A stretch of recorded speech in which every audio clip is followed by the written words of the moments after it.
Doctor Vinod Kumar, chairman NRI cell. గత 8-9 సంవత్సరాల నుంచి గల్ఫ్ కార్మికుల విషయం, పర్టికులర్గా ఆల్ ఎన్ఆర్ఐస్ గురించి గత కొన్నిసార్లు మాట్లాడాము. ఎన్ఆర్ఐ కమ్యూనిటీ ప్రపంచంలో భారతదేశానికి వచ్చేంత రెమిటెన్సెస్ ఈవెన్ చైనాకు కూడా రావట్లేదు. అంటే ఎన్ఆర్ఐస్ అందరూ పంపిస్తున్నారనే కొంత అభిప్రాయం ఉండొచ్చు, కానీ అందరూ పంపించట్లేదు.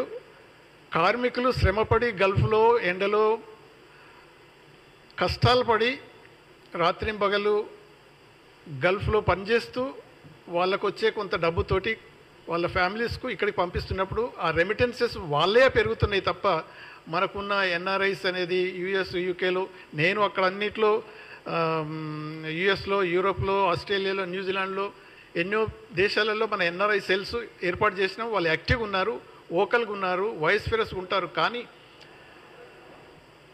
రెమిటెన్సెస్ పంపించేది మాత్రం ఈ గల్ఫ్ కార్మికులు.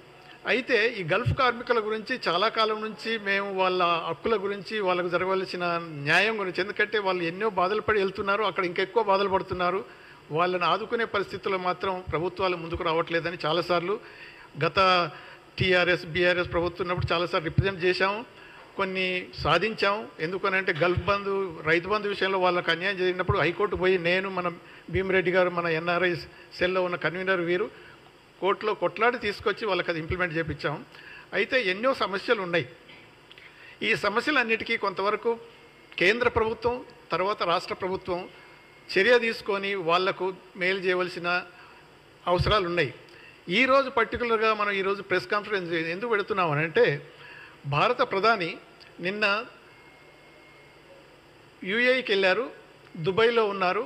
ఈరోజు అబుదాబికి వెళ్ళి అక్కడ స్వామినారాయణ దేవాలయాన్ని వారు ప్రారంభోత్సవం చేయబోతున్నారు. ఈ సందర్భంగా పర్టికులర్గా ఆ గల్ఫ్లో ఉండే ప్రింట్ మీడియా, ఎలక్ట్రానిక్ మీడియా మిత్రులకు నమస్కారం. ఇవాళ మా అంబాసిడర్ బిఎం వినోద్ కుమార్ గారు సార్ ఆధ్వర్యంలో ఇక్కడ ప్రెస్ మీట్ ముఖ్య ఉద్దేశం ఏంటంటే, నిన్న ఇవాళ నరేంద్ర మోడీ గారు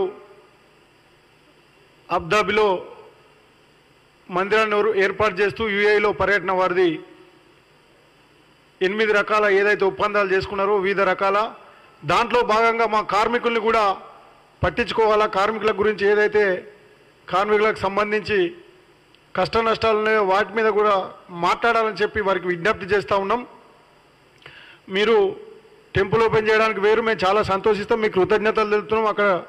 అలాగే అక్కడి మా కార్మికులకు శుభాకాంక్షలు కూడా తెలుపుతున్నాం. ఇవాళ ఏదైతే మందిరానికి సంబంధించి వారికి ఇప్పటి నుంచి ఉంటుంది కాబట్టి అక్కడ అవకాశం, ముఖ్యంగా ఇక్కడ భారతదేశ ప్రభుత్వం చేయాల్సిన అంశాలని పక్కన పెడుతూ మా కార్మికులకు 88 లక్షల మంది కార్మికులు అక్కడ ఉంటే, అక్కడ నుంచి రెమిటెన్స్ పంపుతూ ఉంటే దాన్ని ఇక్కడ ఉన్న వాళ్ళు కూడా పన్నులకు పెడుతున్నటువంటి సందర్భం. అట్లాంటిది అక్కడ బయట దేశంలో డబ్బులు సంపాదిస్తూ మా కార్మికులు మన దేశానికి మాదక ద్రవ్యాన్ని పంపుతుంటే దాన్ని వివిధ రకాలుగా ఉపయోగిస్తున్న ప్రభుత్వం వారి బాగోగుల్ని మాత్రం చూడటం లేదు. ఇప్పుడు గల్ఫ్లో ఉన్న భారతీయ వలస కార్మికులు ఏదైతే ఉంటారో వారికి బీమా కానీ, పెన్షన్ కానీ, సమగ్ర సామాజిక భద్రత కల్పించాలా దాని మీద అని చెప్పి మేము కోరుతా ఉన్నాం ఈ భారత ప్రభుత్వాన్ని. అలాగే మా సార్ కానీ, భీమిరెడ్డి గారు కానీ చెప్పినట్టు ఈ ఏదైతే మారక ద్రవ్యం విలువ మనం పంపుతున్నామో దాని ద్వారా ప్రభుత్వానికి లాభం చేకూరుతుంది కాబట్టి బంగ్లాదేశ్ ఎట్లయితే 2.5 ఇస్తుందో దానికి పైచిలకు ఇక్కడ మా కార్మికులకు ఇవ్వాలని చెప్పి మన భారత ప్రభుత్వం, ఈ ప్రభుత్వాన్ని మేము డిమాండ్ చేస్తూ ఉన్నాం. ముఖ్యంగా మొన్న మన రాష్ట్ర ప్రభుత్వం ఏర్పడిన తర్వాత తెలంగాణలో మేము దుబాయ్ పర్యటన పోయినాం సారు వినోద్ కుమార్ గారి ఆధ్వర్యంలో.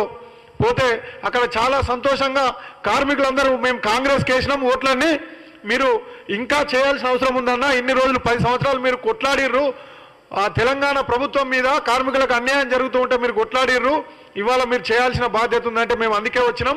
మీ సమస్యలు ఏంటి, మనం చిన్న అధ్యయనం లాంటిది ఇది, మనకు ఏది సమకూరిస్తే బాగుంటుందని చెప్పి దాని మీదనే మేము అధ్యయనం చేయడానికి వచ్చినామంటే చాలా సంతోషపడరు. ఎవరైనా ముందు వస్తారు కానీ ఎలక్షన్ల కంటే ముందు మీరు గెలిచిన తర్వాత వచ్చిర్రు అని చెప్పి వారు చాలా సంతోషపడడం జరిగింది.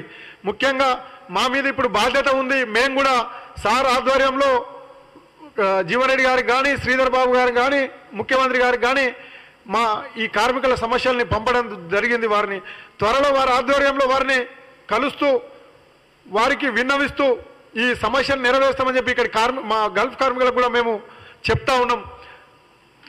మన రాష్ట్ర ప్రభుత్వం కూడా దాని మీద చిత్తశుద్ధితోటి ఉంది.